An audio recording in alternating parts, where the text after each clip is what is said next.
independent mind.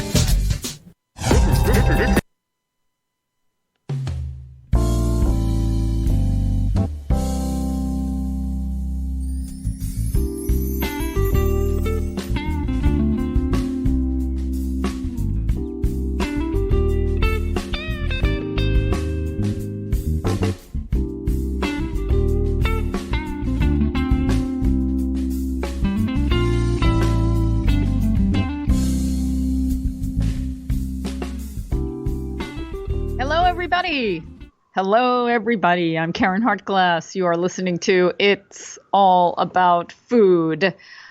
I don't know if you can hear what's going on in the background. I try and close all the windows and make things quiet, but we've had nonstop sirens going on here in New York City for about 3 months.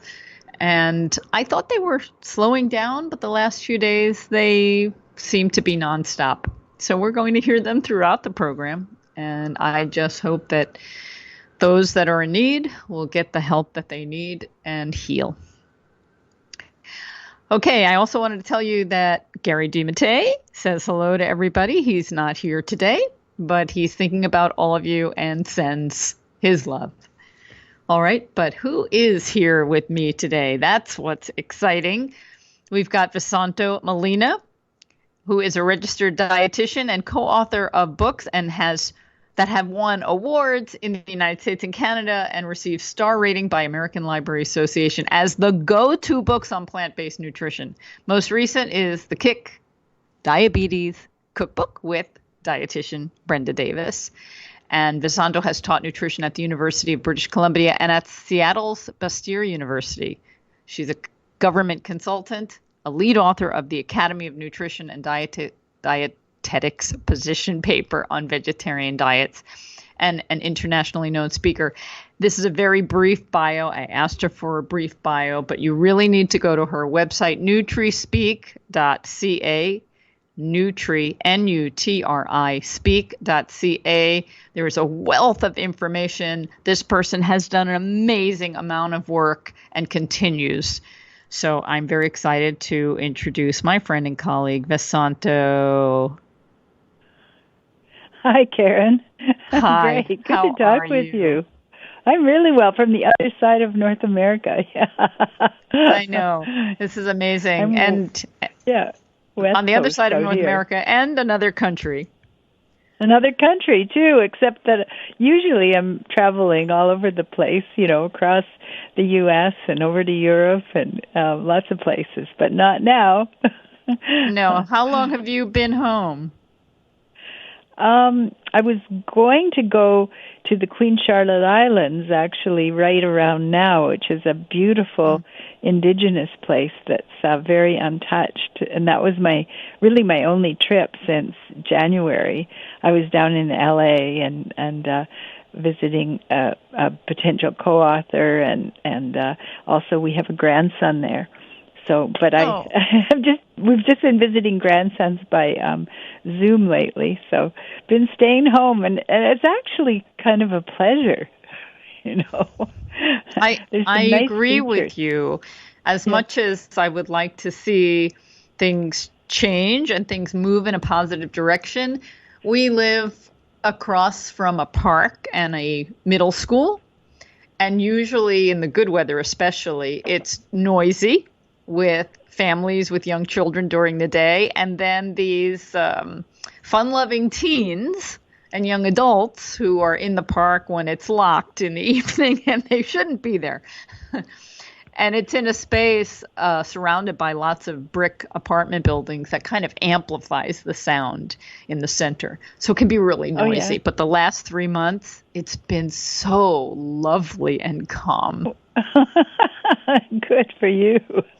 Yeah, and we have a terrace that overlooks the park, and it's my favorite place to be right now. Wow, that's been so nice. Yeah, so I always like to look at the bright side. Yeah, and aside from the sirens that we hear nonstop around here, everything else has been very peaceful. Yeah. Yeah. Anyway, I want to thank you for being so generous, as you always are, with your time. And you are a wealth of information. You have been involved in nutrition on so many levels for so long. That's right. It's over 5 decades now that I've been a dietitian, since Over 1965. 5 decades.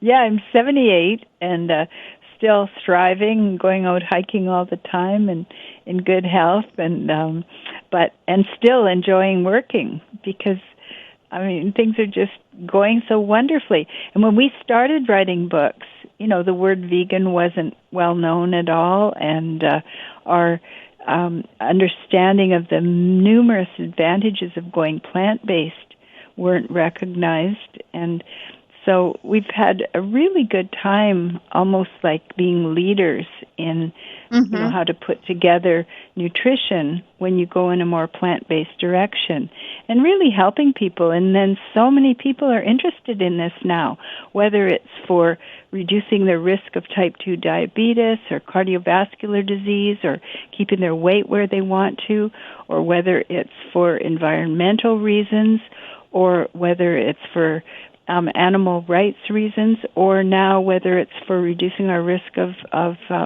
the COVID virus. It's just amazing how many different reasons there are, and how many people are switching.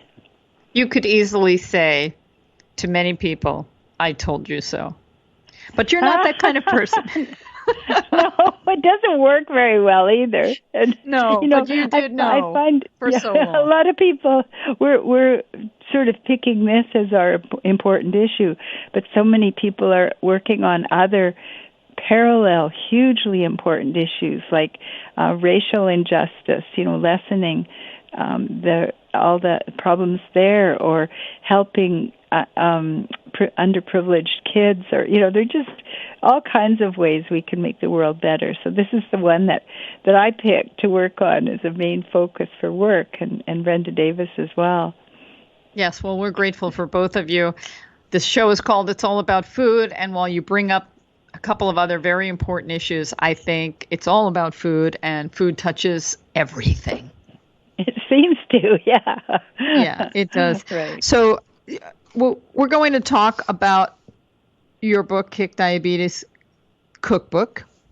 And before we break into it, actually, I'm cracking open the book and looking at the first few pages. I just want people to know what a wonderful, kind, compassionate person you are, too. And it's obvious in the book because you put your acknowledgments first. And that doesn't always happen in a book. Sometimes the acknowledgments are at the end, a second thought. Oh, that's right. Yeah, that's true. Yeah. Yes, and you're right up front. And another thing I want to mention, because when I read the acknowledgments, you talk about all the people that help you put this book together. There are a lot of cookbooks out there today. Unfortunately, there are lots and lots of vegan cookbooks out there today.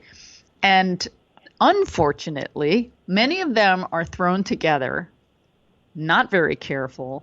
Recipes are obviously not tested. And that's not the case with this book. That's true. We had quite a team.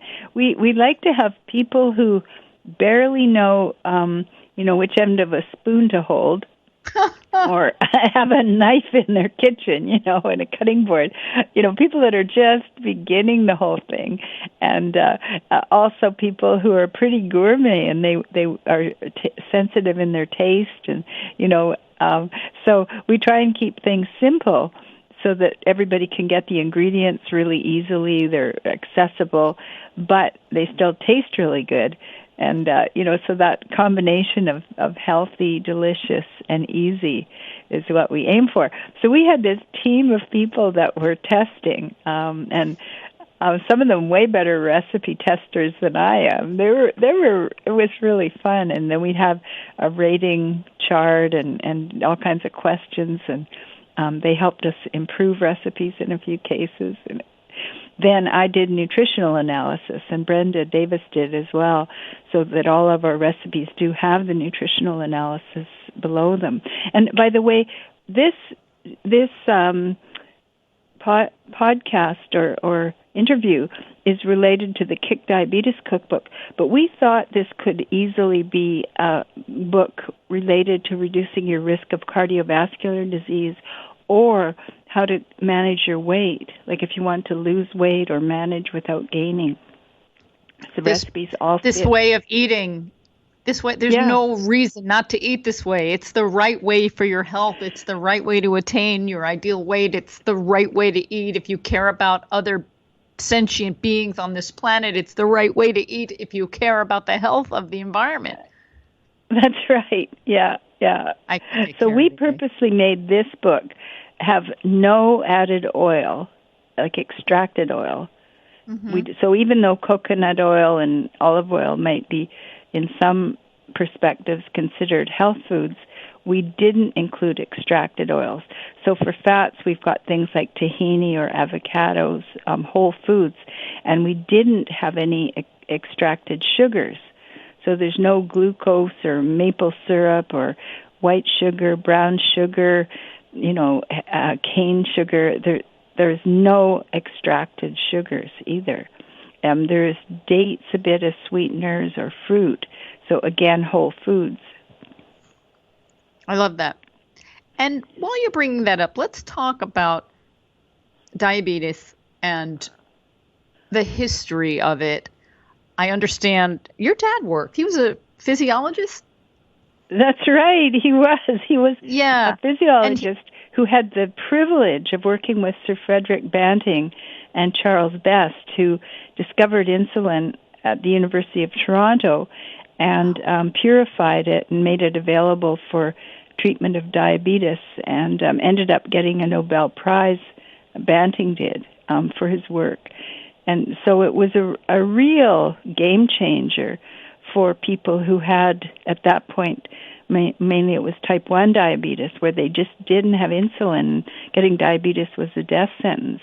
Well, my dad came along later than 1923. He started working with them in the early 1940s, and he was a graduate student in physiology at the University of Toronto, but he had that privilege of working with Sir Frederick Banting and Charles Best. Our understanding of this disease has changed dramatically over the decades, and I think a lot of people have an understanding of what the causes are, but even still today, a lot of myths are still given out with the medical profession, unfortunately. That's true, yeah. And also, people think that their doctors will know a lot of this stuff about how to reverse diabetes, but they do not study that. Often they'll take like 3 hours of nutrition, if that, and they won't be learning really healthy aspects of nutrition, just a few basics. And it's just the same that I, as a dietitian, don't learn about surgery or most of the pharmaceuticals. That's what doctors learn about. They learn, how to turn around disease in certain ways, but they do not learn lifestyle stuff about how to turn around chronic disease. A few of them focus on that and are real leaders in the medical world, but most do not understand that. Hold on a minute, Vesanto. We know this about doctors, and we've got the American College of Lifestyle Medicine, a collection of doctors and medical practitioners and health-related practitioners that are trying to change that, along with some other organizations. But dietitians, I can't tell you how many dietitians I have spoken to in the last few decades that don't know anything either, especially in hospitals. That's true. Oh, it is true. Yeah, it's even now. I had I help some students at university who are in dietetics programs do some writing. Every year I have a couple of them. I kind of mentor them, and so I had one working on environmental reasons for going more plant-based, and one working on reducing risk of pandemics by going more plant-based. And neither of them had studied anything significant about plant-based eating. So, so they will all be thinking like they barely understand that there's differences in types of carbohydrates in a certain way, So they'll think, for example, that low carb is, you cut out the carbohydrates instead of looking at refined carbohydrates and simple sugars, and how vast a difference there is there. So what's going on with education, with dietitians? Is it getting better? It is getting better. Yeah, and I think every week, at least I have young people writing to me. I'm a high school student wanting to go into nutrition, or I'm a dietetic student and I want to do the kind of work you do. And so, yeah, there are more people getting interested in this, and we can encourage them. There's lots of work, it turns out. But often this is probably true in many professions, you have to take on and learn the things that you're really interested in beyond what you learn when you're going through your degree programs. Now, there was a study, and I don't remember, you know this, but I don't, done a long time ago, where people were healed from diabetes on a all processed high sugar and rice, and not foods that we consider particularly healthy, but what it was showing was our belief of what caused this disease was not true. And now do you know what study I'm talking about? I'm not quite sure. No. Okay. Continue. Yeah. I should have prepared it. It was a long time ago, where some doctor helped a lot of patients by putting them on this rice and sugar kind of diet. I'll have to get back to you on that one. But the point was, because a lot of people now, well, not a lot of people, but the people in my circles talk about how animal fat has a significant contribution to causing this disease and not allowing the insulin to get into the cells. That's exactly right. It really impacts. So there's the two types of diabetes. Well, three really, or three or four. But there's type 1 diabetes, where the person does not have insulin. And so that is a different situation from type 2 diabetes, where is insulin, mainly initially, and sometimes it doesn't persist with enough insulin. But the problem is mainly the insulin receptors. So insulin can't help glucose to get into the cells. And the damage is done because there's these really high blood sugar levels going through, but the sugar can't get into the cells because of the insulin receptors. And that is related to fat in the diet. Okay, I just did a quick Google search. Thank you, Internet, for being so amazing and cooperative. But the study I was talking about was the 1939 study by Dr. Walter Kempner, a Duke University professor emeritus of medicine, and he came up with the rice diet of rice, sugar, fruit, and fruit juices. Anyway, that was a long time ago. But what I wanted to say is, you specifically didn't use oil or refined sugars in this cookbook. Because, and I'm going to guess, it's not just about, like you said, diabetes, but it's more like the best foods we can put in our bodies. Yeah, and also when it's a whole food, then we have a lot of fiber, which helps the gradual delivery of carbohydrates to places it's needed. We have vitamins and minerals, and those things are lost when either fat or sugar is extracted. Okay, I'm opening up to your book, Chapter 1. I'm looking at your first table, fiber in common foods. Fiber is... That's right, yeah. Fiber is like the most amazing nutrient and slowly getting more press.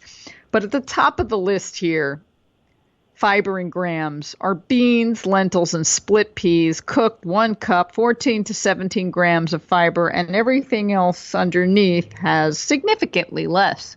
Beans. Oh, Beans they're are just wonderful. superfoods. They are. So one of the interesting things that I had in my life was my family, even though they have quite a few brilliant people that are either, professors or actors or whatever, they also have a fair number of alcoholics. So anyway, I got interested in this, alcoholics and diabetics.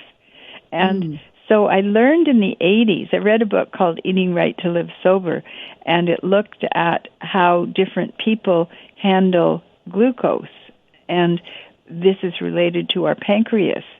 And it has a genetic component. We inherit a certain organs. They're able to keep our blood sugar level very easily, or that doesn't do it very well. And so I started to realize that in my family, we would have sugar or alcohol come in, and there'd be a rise in blood sugar in a lot of drinks, and then a crash. And so then we'd want to finish off everything in sight. Like there was this up and down thing. And we didn't maintain our blood glucose at a level as well as some people do. And so I started to look at, and there were some twin studies done in Scandinavia where people ended up, there were twins that were adopted into different families, so they had quite different environments, but maybe both were from an alcoholic family or family with a lot of diabetes, or both usually, and they would still end up having these blood sugar fluctuations. So at that point, as a dietitian, I went down to the Betty Ford Center and talked to their dietitians and learned a lot about foods and how they impact our blood glucose levels. And I found out that for those of us who have this situation, where our blood sugar can crash like that, we can help ourselves by eating a lot of beans, peas, lentils, legumes that have this connection of fiber with carbohydrates. And that means there's a very slow, gradual delivery of carbohydrate to the cells. And because our brains run on carbohydrate, like that's the fuel that runs your brain, even though you think sugar's not good. Well, it's actually how your brain runs. But if you get this gradual delivery, just a few molecules and that's what happens with whole foods, fiber foods, with legumes, then your blood sugar can stay more level. Very good. Thank you. All right, the next page that I'm looking at is Table 2, the glycemic index and glycemic load of common foods. Yeah.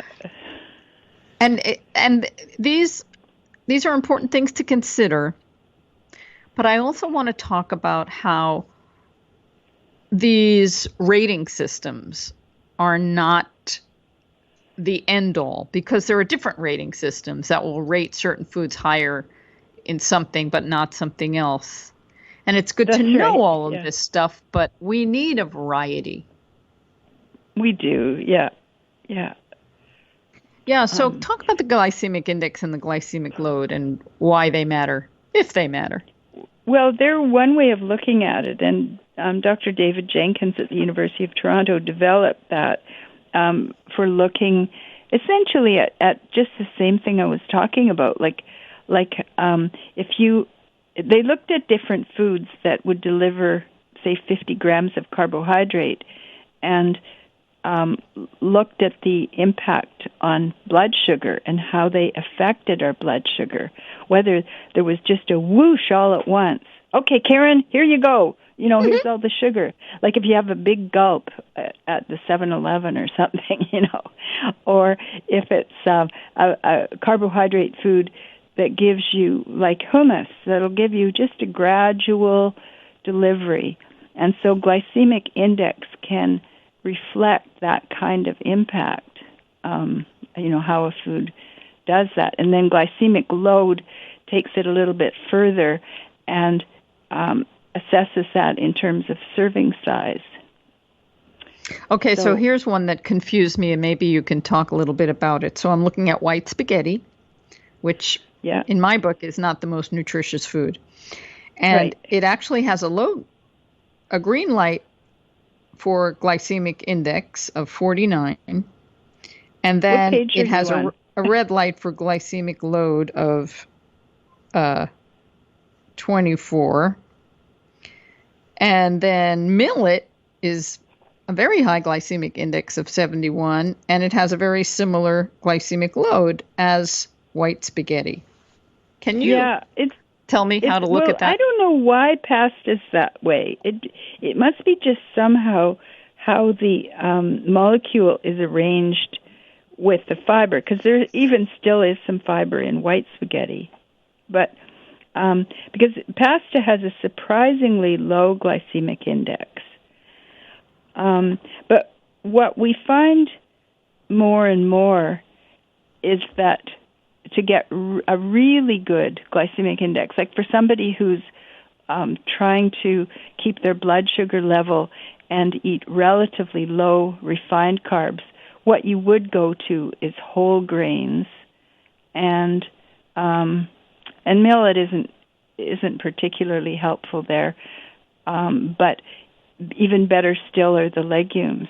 So I really focus a lot on the legumes and not so much on the carbohydrates. And for all of those carbohydrates, you've got to keep the portions small, those what we consider carbohydrate foods that are high in starches. Does that make sense, what I said? Yeah. Yeah. So grains, even whole grains, are not an unlimited food, whereas that is exactly a bean right. is. Yeah. That's right. Right. And, okay. Yeah. That works for me. Good. Okay. All right. And all these numbers too. It depends what you're eating with it. Like a lot of times these days, people do actually just drink a whole, big gulp or bottle of soda or sugar-laden soda or something like that. But it also is impacted by what foods we're eating together. So if you include, if you just have a little bit of high glycemic food, but you have lots of other low glycemic foods at the same meal, it levels it out quite helpfully.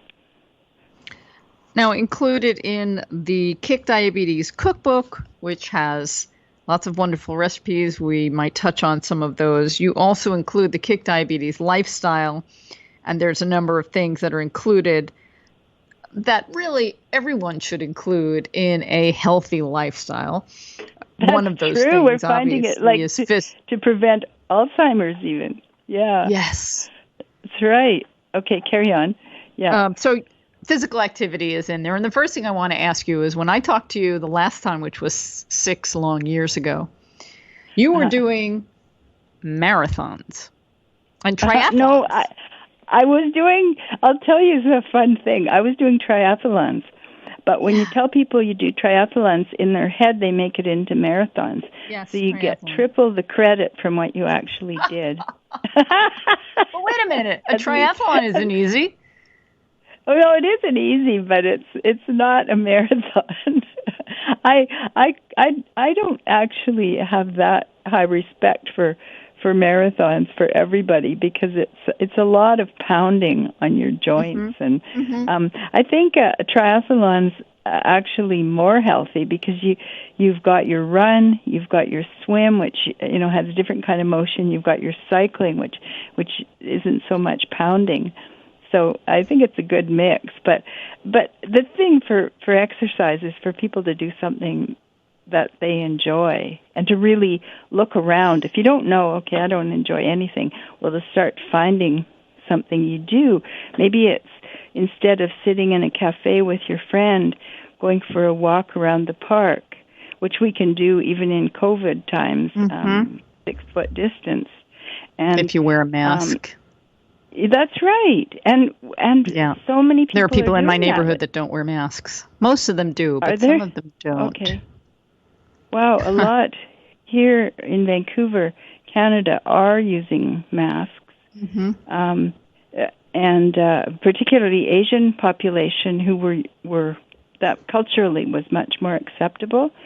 And Yes. then when you get into more outlying areas, they're not so much. But yeah, it's good when we do that. But I found I've actually increased. I try for 10,000, 11,000 steps a day, and I find now I'm doing more than that because we make a point of getting out each day and going through back lanes when places where there is nobody, and it's through forest walks where they've purposely distanced it or made it one way. Anyway, well, you're living in a beautiful spot. Vancouver, Canada is one of the most beautiful heaven, cities. isn't it?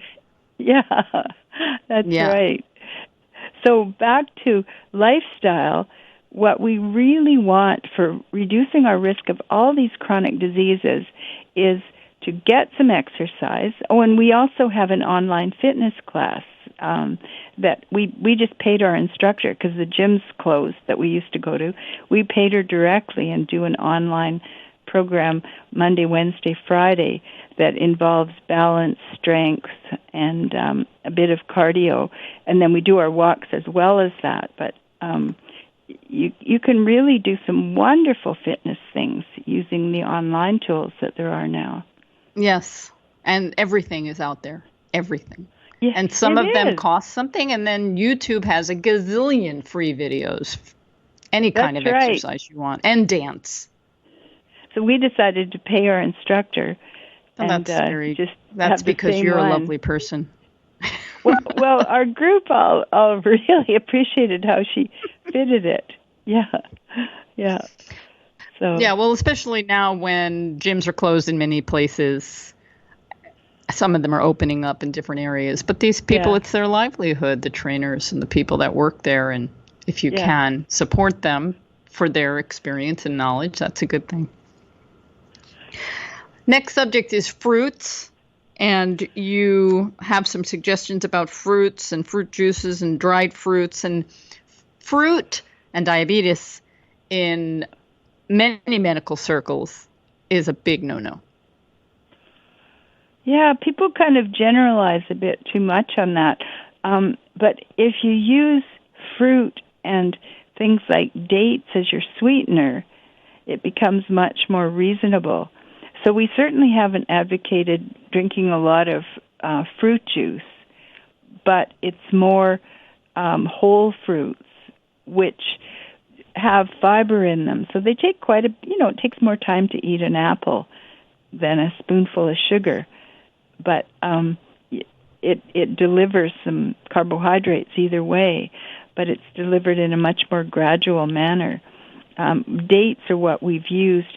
For example, you'll find on your real website, responsibleeatingandliving.com website, and then my event today, you'll see a chia pudding there that has dates in it. It has strawberries and blackberries on the top, and in a little bowl. So something like that can be a breakfast or a dinner, a dessert, something like that. And you get a little bit of fruit, like it shows 1 strawberry and 2 blackberries. Like it's kind of little moderate amounts, and you get that sweet effect, but it's not like the big load of sugar. Mm-hmm. And even we love dates, and we started buying them in bulk, 11 pounds of dates. And we jar them, keep them all in the refrigerator, and we take a long time to go through them. But, we like to get the best price because sometimes dates can be very expensive in certain places. Yeah, and, the medjool are a real treat, but we don't eat them all the time. Yeah. No, and that's like if we have a dessert, even if we have one, and it might be 2 dates, and then that's it. That's right. And they're so sweet. Right. Yeah. They are a little too sweet sometimes for me because I'm so used to not eating sweet foods. Yeah, but the thing with fruit, and again, I'm going to mention some studies, and I don't remember who did them or when. But the idea that eating the whole fruit with the fiber is beneficial. And even sometimes having the fruit juice, which is not as recommended because it doesn't have fiber. But if you have it with fruit that has fiber, or have a sweet, refined food while eating a food with fiber, that food is digested better and more slowly. Fiber really does magic. It does, doesn't it? And we're not talking about some fiber supplement. We're talking about the fiber that's naturally in whole foods, whole plant foods. Well, I'm glad you brought that up. So what about a fiber supplement? Well, they seem to be popular for people who are not on predominantly plant-based diets because fiber is only in plant foods. So when people are eating a standard American diet that has very little fiber in it, maybe 2/3 the recommended levels or less than that, the fiber supplement can help because they at least get some. But it sure isn't the recommended way to go. Eating more plant foods is the recommended way to go. And every single plant food has fiber in it when you're talking about whole foods. If you're talking about any part of the plant, fiber is kind of a structural material in plants. And so it's in the leaves, in the fruit, in the stems, in the tubers under the ground. It's just in every part of the plant has fiber. And that's what really helps you get a good set of gut microbiota. All the microorganisms in our gut, they really rely on fiber. And that's what keeps us really healthy, is having that stream of fiber. So if somebody wasn't eating hardly any plant foods, they were having meat and dairy, which have none, and things like pop as their beverage, they wouldn't get much fiber. So then the fiber supplement is at least better than nothing. Okay, I'm jumping over to herbs and spices now. And you talk about the benefit of cinnamon. Oh, and yeah. we put cinnamon in a lot of things, but I don't think most people realize that it has benefit. Yeah, that's right. Oh, a lot of these turmeric, cinnamon, and it's best to get the Ceylon cinnamon. So all of these are from plants and are particularly rich in certain protective phytochemicals and valuable components to add. So the herbs and spices that we've put in recipes in this Kick Diabetes cookbook were chosen very carefully for different health benefits. And I guess a lot of indigenous people and people who understood folk medicine have added these and known of these parts of plants for millennia, but we're certainly including them in recipes when we want people to be really healthy. Now, the next part of your book, before you get into the recipes, you include menus, and there are different serving sizes for different calories: 1,600 calories, 2,000 calories, 2,400 calories, and there are several different menus, and you talk about why you put them together and how you put them together. I'm looking at them, and it looks like a lot of food. Well, it does, when you don't waste some of your calories on sugar-containing beverages, like sugar in your tea and coffee and fruit juice but even worse, pop. A lot of people get 25% of their calories from sugary beverages like sodas. Then you can eat more food, and you actually need to. So it's surprising that when things like that switch, you switch away from sugars, you switch away from oils. A tablespoon of oil is close to 100 calories. And if your whole day's menu is 1,600, just what you threw into your stir fry or something you fried, that can add 1/16 of your calories for the day. Just like that. Yeah, it's easy. So we've just focused on this, and people don't have to leap into these completely different patterns in one day, we certainly expect it to be a gradual, like when you start changing your diets towards more plant foods, you go down different aisles of the supermarket, or you're go to the farmer's market near you and start seeing some different foods, and then you need to learn what to do with them. Okay, I've got some kale, what on earth do I do with it? And make it not just chewing a rather rubbery leaf. I want to make this taste good.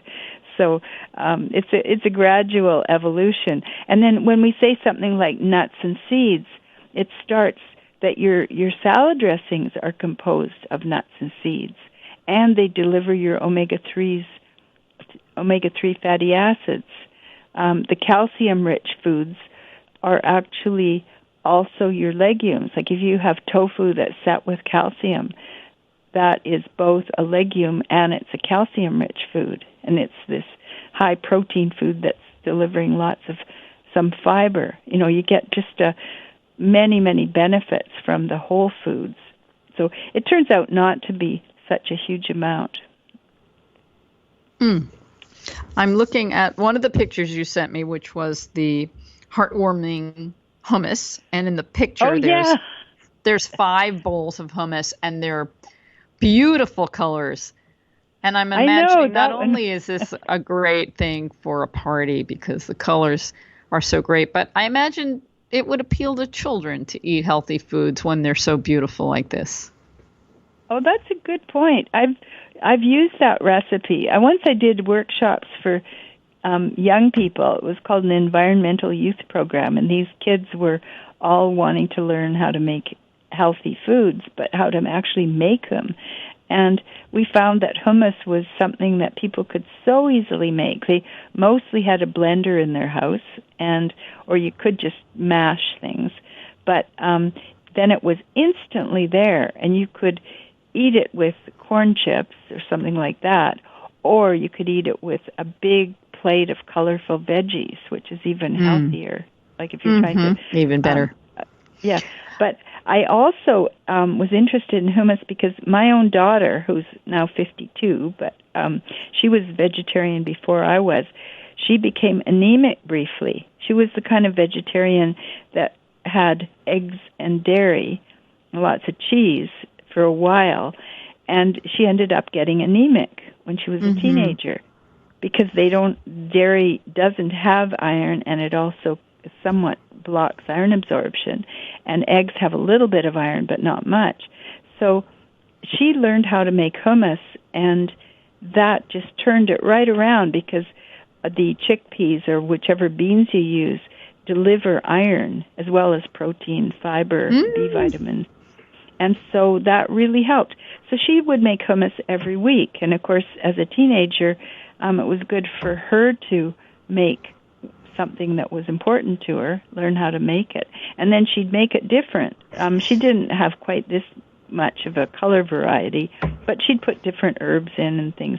So what we did here, we called it heartwarming hummus, was use, for example, beets in one or chives in another, like made a black bean hummus, just so they could be all kinds of different varieties, but it was still this combination of a bean and tahini and lemon juice that increases your iron absorption, and then some seasonings, and it makes you not get bored with it. Okay, I just want to do my hummus rant right now. Oh, good. Okay.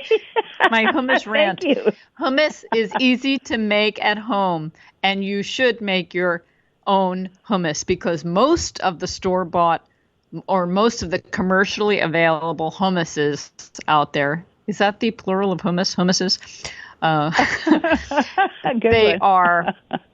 They're filled with stuff that you don't want. So hummus traditionally is made from chickpeas or garbanzo beans, as you call them, that's where the word hummus comes from. Hummus is the Hebrew or the Arabic word for the bean.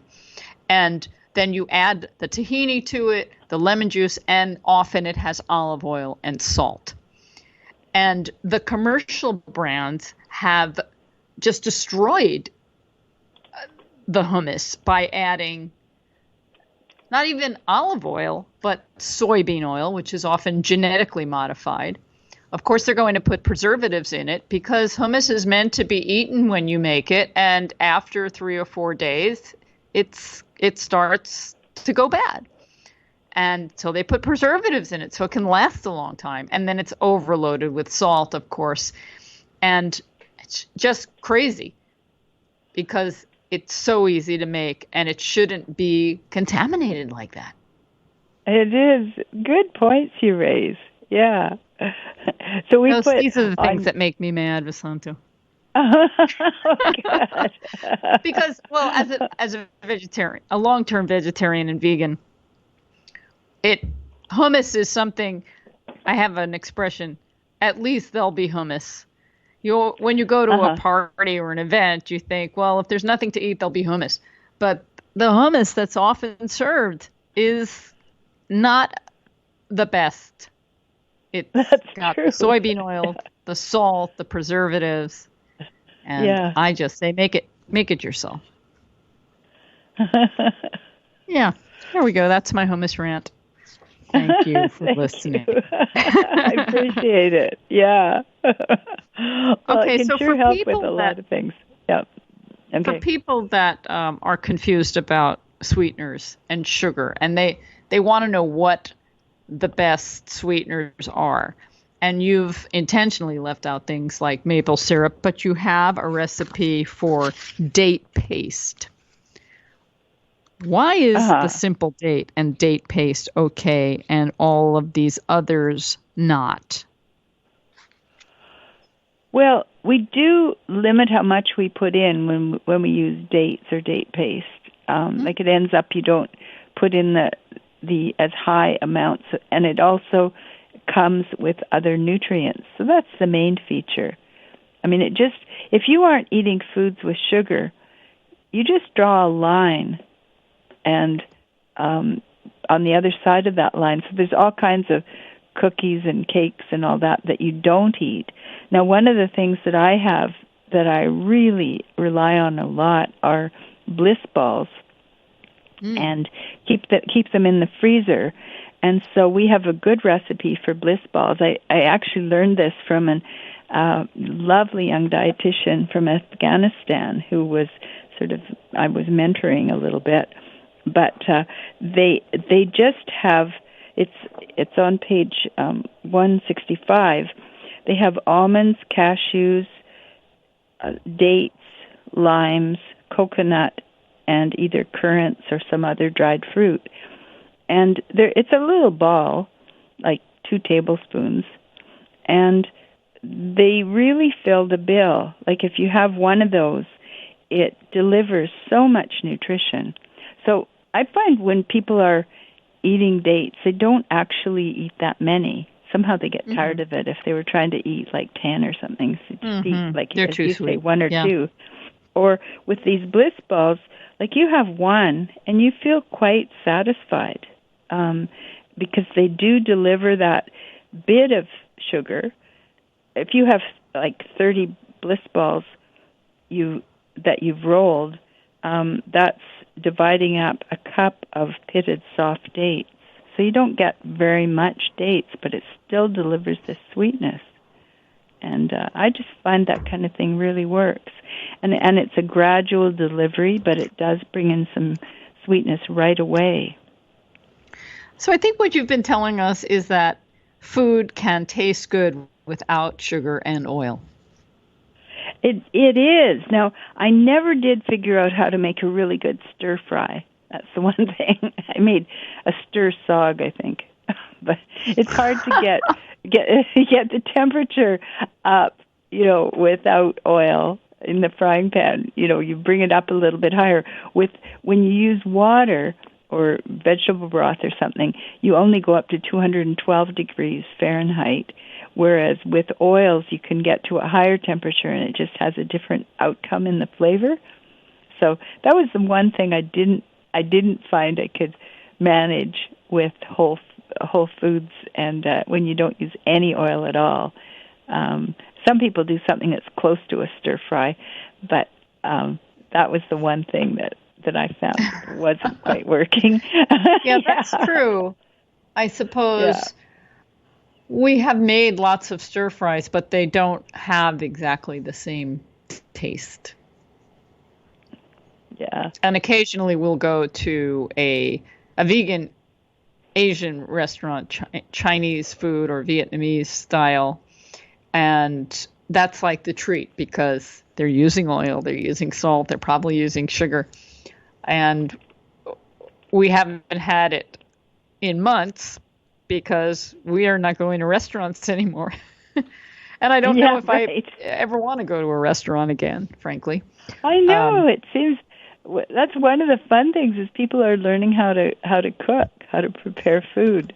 So yes, but I haven't quite figured out how to make that kind of food, as you mentioned, without oil and sugar and salt. I mean, I don't use a lot of salt either. But you know what else? We got an air fryer. We actually got it. Yeah. Yeah, and we've been making a tofu that this is going to be in our next book, which is about protein. But we just cut it in little cubes, marinate it, and have it in a slightly seasoned breadcrumbs mix, or you could use nutritional yeast. So it can be gluten-free or not. But you just put all your little cubes that are about a centimeter or half an inch in size, and they've got these crumbs on them, into the air fryer, and it's so instant. I'm quite thrilled with air fryer.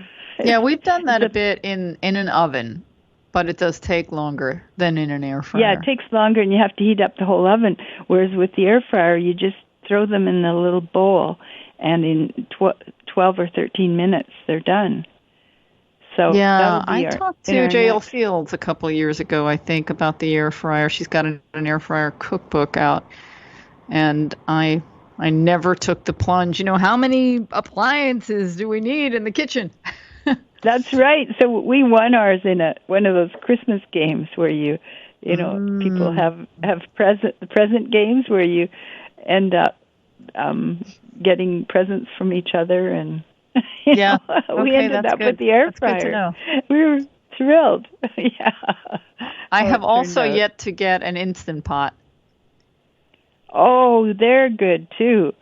I can be out here doing an interview with you and have some lentils or something cooking away and not worry that they're going to burn black. I find that those two things are really handy. Yeah, I know a lot of people swear by it. Yeah. So, you got to get rid of some stuff, but those are two good ones. Yeah. Okay, let's get back.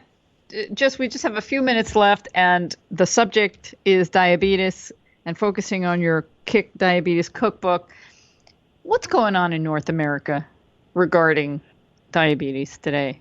Oh, it's just coming up to huge levels. So we've got more than 1 in 3 Americans has diabetes or prediabetes, more than 1 in 3, and the numbers are just growing. And same in Canada, and it just seems to be an increasingly bad health condition. A lot of people have prediabetes, where their blood sugar levels are higher than normal, but not yet high enough to be type 2 diabetes. And so about 88 million American adults have prediabetes. Wow. And and of those with prediabetes, more than 80% don't know they have it. So this is really an epidemic. And the interesting thing is, this can be turned around. Like, this isn't a condition that you have to have, once you've got it, you're doomed. It can be really turned around. And so if you go for a year and your blood sugar is back to normal, you're considered not to be diabetic anymore. So that's why we were really focusing on this, because it can be turned around so much. Now, another interesting thing was I went down to True North, in Santa Rosa, California. So I personally always have really good food around. So I wanted to lose a few pounds. Actually, my dream was to lose about 15 pounds. And I went down in November and stayed till December. I went for a month. And actually, as it turned out, I lost 20 pounds. I wanted to get to my ideal body weight. And so doing something like that can, if you don't have that much discipline and you've always got good food around, it can really help because it's a fasting clinic. So it's True North, health promoting. So were you there fasting? I did 2 weeks on water fast. Yeah, okay. Water fast. So, right. Yeah, I did a water fast maybe 20 years ago. I haven't done one since. Well, in that environment, it is very, very supportive. And there are interesting courses that you take. It's really relaxing. And I told you I get low blood sugar. You know, I have that kind of alcoholic, diabetic blood sugar fluctuation thing. So you'd think it would be difficult, but it wasn't because it was so relaxing, and you're not allowed off the property, and it's very well medically supervised. So you're a prisoner. Anyway, self-imposed prisoner. Yeah, and you also find it so relaxing, like just to be there, peaceful. And I did a Zoom interview with my husband every evening, but otherwise it was just pretty relaxing. I mean, even that was relaxing. Yeah, so anyway, that's a good thing for people that need to turn their weight around, because that can help to turn around diabetes. Now, with our Kick Diabetes Cookbook, you can also lose weight. It's more gradual, of course, and also maintain weight without gaining, if that's your goal. Mm-hmm. Very good. Well, Vesanto, I have not been to any vegetarian or vegan festivals or health conferences in a very long time. I used to go to them a lot, and I just don't anymore. There's a lot of reasons behind that, but that's when I used to see you. Yeah, that's right. That's right. But I remember. So I haven't seen you in a long time. Oh, well, we'll be. We actually have thought of coming to New York, one of the places we'd like to go. Yeah. So maybe we will. Well, I hope you do visit. I don't know when New York is going to be like New York is known to be, and I hope we get back to that place and even better. Yeah. But I hope we can break some intact grains when we're together. And I hope that all the people listening will end up having fun, have fun cooking, and learn to cook in increasingly healthy ways. Excellent. Well, Vesanto, you're going to come back sometime very soon. We're going to talk more about eating in a pandemic, or eating to reduce risks of things like COVID-19. Okay, so we'll work on scheduling that. But for now, I'm going to thank you for joining me and for being who you are. It's always a pleasure to speak with you. Thank you. Okay, bye. Okay, bye. That was Vesanto Melina, the co-author of the Kick Diabetes Cookbook, along with Brenda Davis. And I'm Karen Hartglass. You've been listening to It's All About Food. Thanks so much for joining me, and have a delicious week.